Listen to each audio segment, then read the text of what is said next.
इस वीडियो में हम लोग जो है ऋणात्मक विचलन प्रदर्शित करने वाले अनादर्श विलयन के बारे में समझेंगे।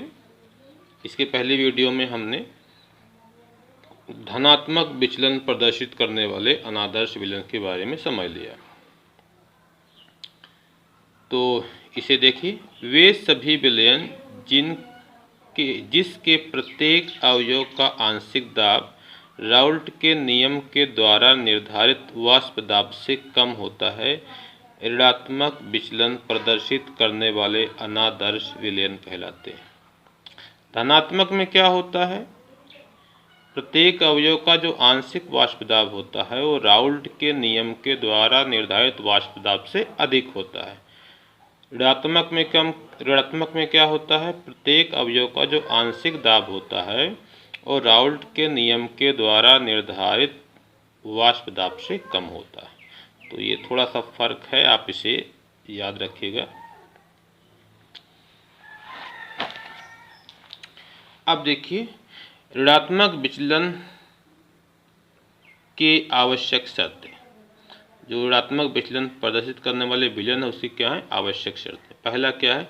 विलयन के प्रत्येक अवयव ए व बी का आंशिक वाष्प दाब राउल्ट के नियम द्वारा निर्धारित वाष्प दाब से कम होता है, जो कि डिफिनीशन में आपको समझा चुका हूँ। तो अगर राउल्ट के नियम के द्वारा निर्धारित वाष्प दाब होता तो क्या होता? पी ए बराबर होता पी ए नॉट एक्स से, लेकिन यहाँ पे कम है तो यहाँ पर हम ऐसा निशान बनाएंगे। अभी धनात्मक में आपने देखा था ऐसा निशान बना था, ये अधिक था। अब इसमें ये क्या है? कम है। उसी तरीके से पी बी बराबर क्या होगा? पी बी क्या होगा? कम होगा, P B not X B से। नंबर 2 क्या है? डेल्टा एच विलयन नेगेटिव होता है। इसका मतलब क्या है? विलयन को जब हम बनाते हैं, दोनों अवयवों को मिलाते हैं तो ऊष्मा क्या होती है? उत्सर्जित होती है। अर्थात विलयन बनाने में ऊष्मा क्या होती है? उत्सर्जित होती है। इसके पहले वाले में जो धनात्मक वाला था उसमें क्या होती थी? अवशोषित होती थी। नंबर 3 लिखिए, देखिए, डेल्टा विलयन क्या होता? निगेटिव होता। अर्थात विलयन का आयतन उनके अवयवों के आयतन से कम होता है। जैसे मान लीजिए कि जो A है उसका 5 ml है और जो B है उसका 6 ml है। आपने दोनों को मिला दिया और विलयन बना 10 ml। होना कितना चाहिए था? 5 6 11 ml, लेकिन विलयन कितना बन गया? 10 ml। तो जब हम विलयन बनाते हैं तो जो विलयन का आयतन होता है उनके अवयवों के आयतन से क्या होता है? कम होता है। किस प्रकार के विलयन में? ऋणात्मक विचलन प्रदर्शित करने वाले अनादर्श विलयन में। अब ऐसा क्यों होता है इसको मैं पहले भी समझ चुका हूँ कि जब अणुओं का जो आकर्षण बल होता हो क्या होगा? बढ़ जाएगा, तो अणु पास पास आ जाएंगे और आयतन कम हो जाता है। तो जब हम विलयन बनाते हैं तो ए और बी का जो आकर्षण बल होता है वो ए या बी के आकर्षण बल से क्या होता है? अधिक हो जाता है। तो ये चारों स्टेप आप याद रखिएगा। अब इसका कुछ एग्जाम्पल देखिए। एग्जाम्पल तो मैं सजेस्ट करूंगा आप याद ही रख लीजिएगा, क्योंकि इसको एक्सप्लेन भी किया जा सकता है, लेकिन उसका एक्सप्लेनेशन जो है हाइड्रोजन बॉन्ड के आधार पे होता है, वो काफ़ी टफ होता है। तो मैं सजेस्ट करूंगा कि आप इसमें से 2-4 एग्जाम्पल याद कर लीजिए। पहला है क्लोरोफॉर्म तथा एसीटोन का विलयन। ये क्या होता है? ऋणात्मक विचलन प्रदर्शित करने वाला अनादर्श विलयन होता है। नंबर 2 होता है क्लोरोफॉर्म और बेंजीन का विलयन। नंबर 3 है जल और एचसीएल का विलयन। नंबर 4 जल और नाइट्रिक अम्ल का विलयन। 5वां है पीरिडीन और एसिटिक अम्ल का विलयन। 6वां है क्लोरोफॉर्म तथा ईथर का विलयन। इसके बाद 7वां है एसीटोन तथा एनिलीन का विलयन। 8वां है मेथेनॉल तथा एसिटिक अम्ल का विलयन। तो ये 8 एग्जाम्पल मैंने लिखे हैं, इसमें से आप 4 कम से कम याद रख लीजिएगा। एग्ज़ामों में अक्सर पूछे जाते हैं, तो जब क्वेश्चन मैं कराऊंगा तो आप देखेंगे किस प्रकार से क्वेश्चन आते हैं, लेकिन 2-4 आप याद रख लीजिएगा। इसका फिगर उसी टाइप से बनेगा। इस एक्सिस पे हम वाष्प दाब दिखाएंगे, इस एक्सिस पे मोल प्रभाव दिखाएंगे। यहाँ क्या है? एक्स ए बराबर 1 है, एक्स बी बराबर 0 है। तो अगर आदर्श विलयन होता तो उसका ग्राफ कैसे बनता? ये डॉट वाला ग्राफ होता। लेकिन ऋणात्मक में जो ये मेन ग्राफ बनेगा वो इसके क्या होगा? नीचे होगा। धनात्मक में देखा था कि ग्राफ इसके ऊपर बना था, है ना? उसी तरीके से ये तो ए का ग्राफ है, पीए का ग्राफ है। पीबी का ग्राफ ये अगर आदर्श वाला होता तो डॉट वाला बनता, लेकिन ऋणात्मक का ग्राफ इस ग्राफ के नीचे बनेगा, यानी मेन ग्राफ हमारा ये बन रहा है। तो PB less than PB not X B. अब यहाँ पर क्या है, पी ए नॉट, यहाँ पर क्या है, पी बी नॉट। इन दोनों को क्या करेंगे, मिलाएंगे। तो हमारा जो मेन ग्राफ होगा वो भी इसके नीचे बनेगा, पी ए बराबर P A plus P B. तो ये ग्राफ भी आप बना लीजिएगा। इस तरीके से धनात्मक विचलन प्रदर्शित करने वाले अनादर्श विलयन और ऋणात्मक विचलन प्रदर्शित करने वाले अनादर्श विलयन को आपने समझ लिया। अब हम नेक्स्ट टॉपिक पे चलते हैं। वो टॉपिक है स्थिर क्वांथी विलयन या स्थिर क्वांथी मिश्रण। यहाँ पर क्या लिखना चाहिए था, मिश्रण ज़्यादा बेहतर होता है। तो दो या दो से अधिक अवयवों का ऐसा मिश्रण जो अवयवों के संगठन को प्रभावित किए बिना एक ही ताप पर आश्रित होता है, स्थिर क्वांथी मिश्रण कहलाता है। ये दो प्रकार के होते हैं।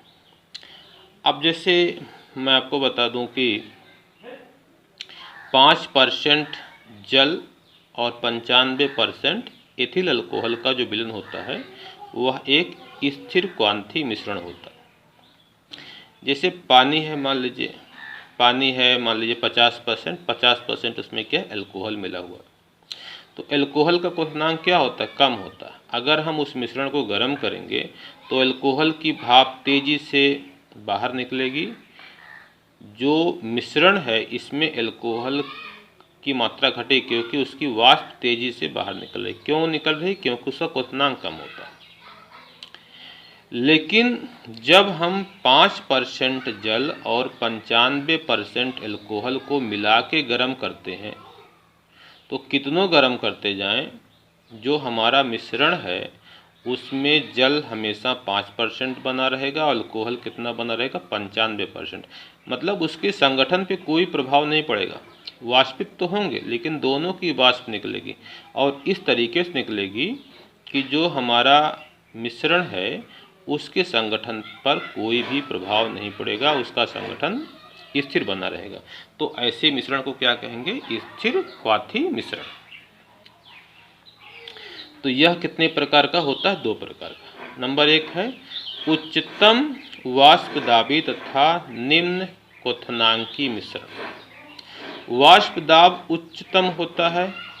वाष्पदाब उच्चतम कब होता है, जबकि क्वथनांक निम्नतम होता है। आपको पढ़ाया गया होगा कि जिन द्रवों का क्वथनांक कम होता है वह अधिक वाष्पदाब उत्पन्न करते हैं क्योंकि उनमें वाष्पन की दर तेज होती है।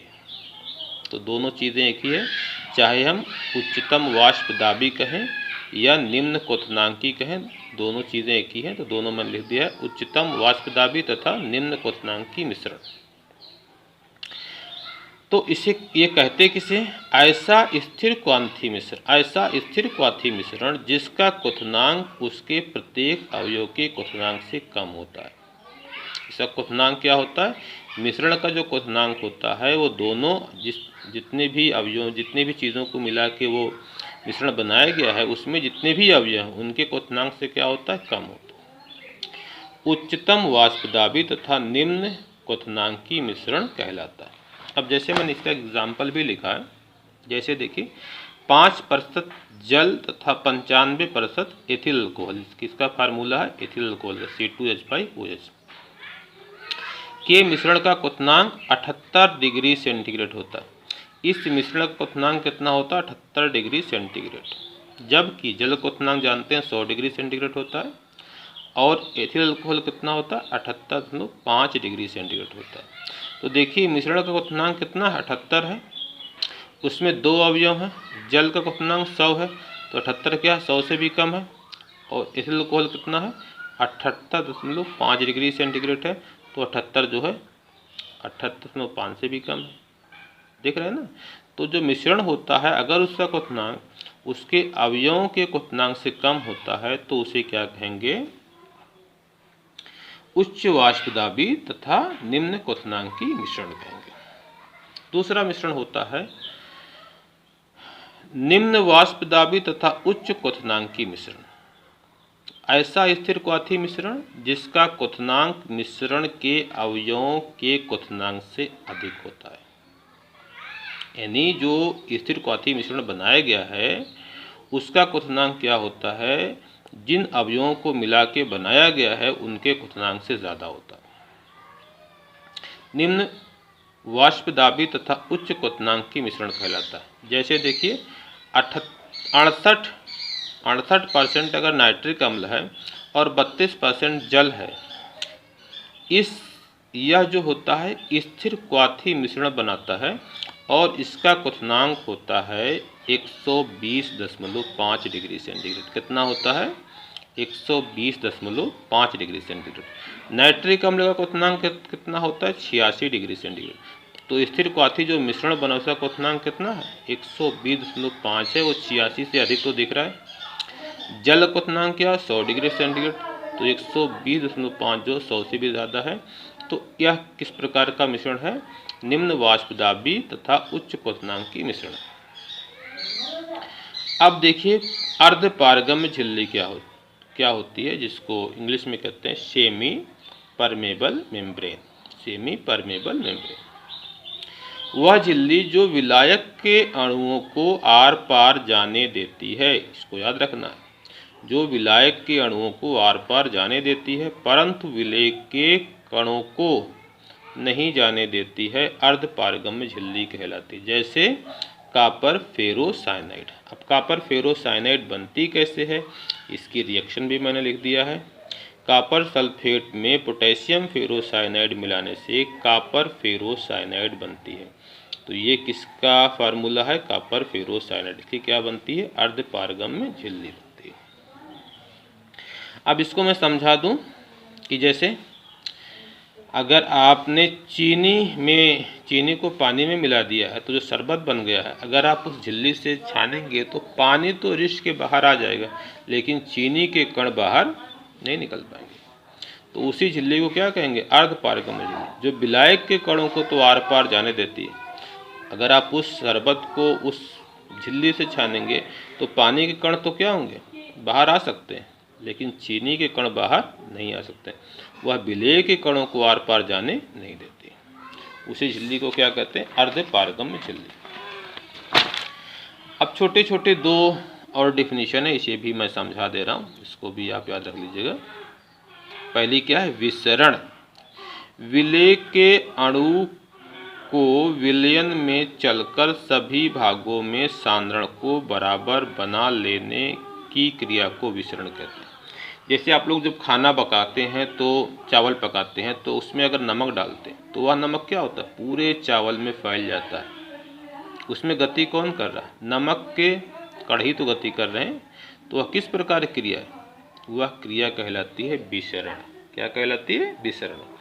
जैसे अब मान लीजिए कि गिलास है, उसमें पानी भरा है, स्याही का एक कण डालते हैं तो कुछ देर के बाद वो स्याही जो के कण पूरे गिलास में फैल जाते हैं। तो कौन फैल रहा है? स्याही कण फैल रहे हैं ना। तो स्याही क्या है? विलेय है। तो विलेय के कण पूरे मीडियम में फैल रहे हैं, पूरे माध्यम में फैल रहे हैं, तो उस क्रिया को क्या कहते हैं? विसरण कहते हैं। विसरण में गति कौन करता है? विलेय कण करते हैं। और इसमें किसी प्रकार की अर्धपारगम्य झिल्ली की आवश्यकता नहीं पड़ती। अब परासरण देखिए क्या होता है। विलायक के अणुओं का कम सांद्रता से अधिक सांद्रता के विलयन की ओर अर्धपारगम्य झिल्ली में से प्राकृतिक प्रवाह परासरण कहलाता है। जैसे मान लीजिए एक बर्तन है और इस बर्तन में यहाँ पर अर्धपारगम्य झिल्ली लगी हुई है। अब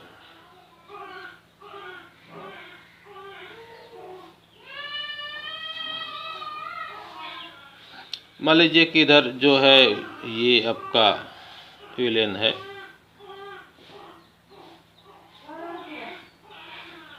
मान लीजिए कि चीनी और पानी का घोल इधर रखा हुआ है और इधर क्या है? विलायक, शुद्ध जल रखा हुआ।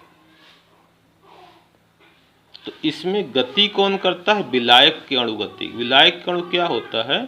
कम सांद्रता के विलयन से अधिक सांद्रता के विलयन की ओर गति करते हैं। जैसे मान लीजिए कि आप 100 ml इधर भी है, 100 ml इधर भी है, लेकिन आपने इधर जो चीनी घोल रखा है वह मान लीजिए 20 ग्राम घोल रखा, इसमें चीनी आपने 5 ग्राम ही घोल रखा है। इसकी सांद्रता क्या है? कम है। इसकी सांद्रता क्या है? अधिक है, क्योंकि यहाँ पर विलय ज़्यादा है। तो अब जो विलायक के कण होंगे यानी जल के अणु होंगे वो कम सांद्रता से अधिक सांद्रता की ओर गति करेंगे। इस झिल्ली को क्रॉस करके विलायक के कण जो है, जल के कण जो है वो इस विलयन में आने का प्रयास करेंगे। तो इस क्रिया को क्या कहा जाता है? परासरण। ये क्या होती है? खुद से होती है, ये प्राकृतिक प्रवाह होता है। इसे फिर से समझा दे रहा हूँ। विलायक के अणुओं का कम सांद्रता से अधिक सांद्रता के विलयन की ओर अर्धपारगम्य झिल्ली, ये जो झिल्ली है क्या है? अर्धपारगम्य झिल्ली में से प्राकृतिक प्रवाह परासरण कहलाता है। मैंने आपको अभी अर्धपारगम्य झिल्ली समझा दिया है कि ऐसी झिल्ली जो विलायक के कणों को तो आर पार जाने देती है लेकिन विलेय के कणों को आर पार जाने नहीं देती है।